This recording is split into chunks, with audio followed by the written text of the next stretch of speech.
Welcome to the Exed 429 workshop, where we are teaching strategies on how to teach deafblind students. Our first section is going to be about how to set up a classroom. Friendly reminder before we begin that every student is different and comes with different needs.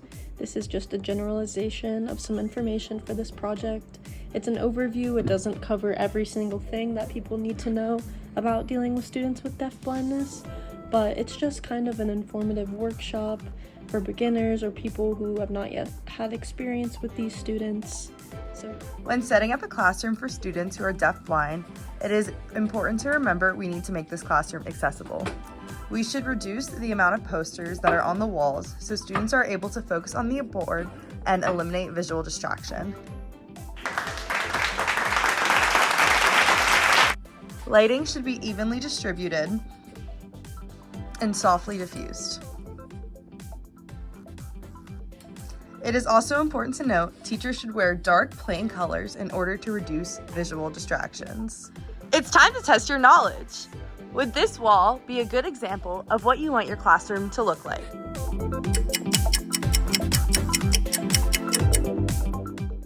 No!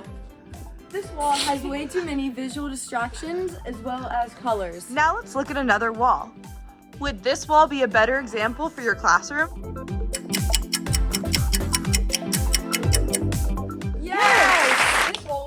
Much better because it has less visual distractions and less colors. Another key concept is spacing in which your classroom is set up. Having an open space classroom is extremely important for students who have vision impairments.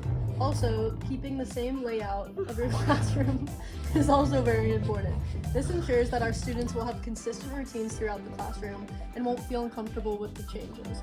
So as you can see, this space is obviously not a classroom, a conventional classroom. We're in a basement, but this spacing would be a good example, a very open floor space without many things that could possibly cause injuries. The next topic we are going to discuss is teaching strategies. There are many important teaching strategies that are helpful for students who are deafblind, but the one that we choose to highlight is the hand-over-hand method. This includes the teacher guiding the student's hand to present an object. It's super important to let the child know what you are doing before trying this method. This allows the child additional control over the situation, and it also gives the child the opportunity to reject, explore, and ask for more. Using color contrast makes it easier for students with deafblindness to learn. Yellow letters and black background make it easier for students to see and reduce glare. The letters should also be bolder and well spaced out. Depending on the student's vision, you may need to move the poster closer or farther away. It's time to test your knowledge. Would this be a good example of what to show kids who are deafblind?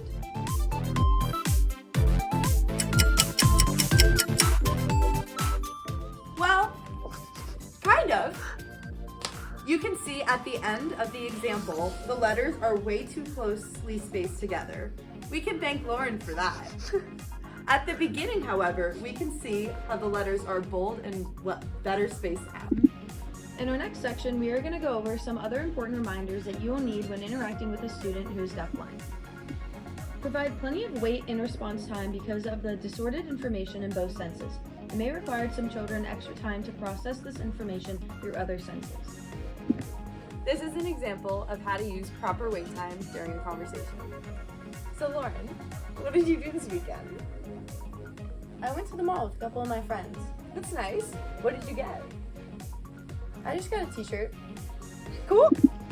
It's important to identify yourself to the student during a conversation.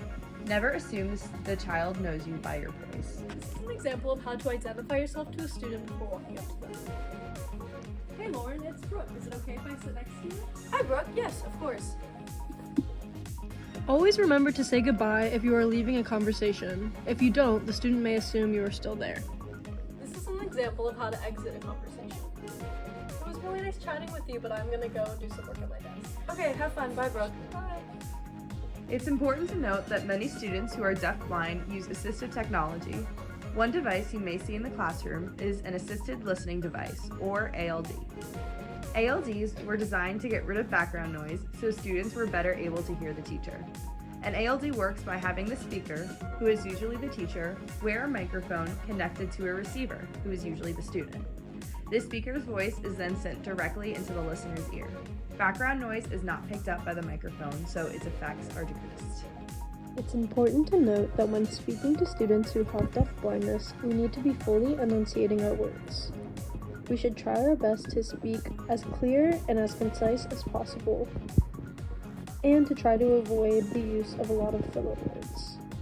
Alright guys, we hope you enjoyed our workshop. We hope that you learned a ton. We hope in the future that you guys feel more prepared now if you ever have a student with deaf blindness. Bye!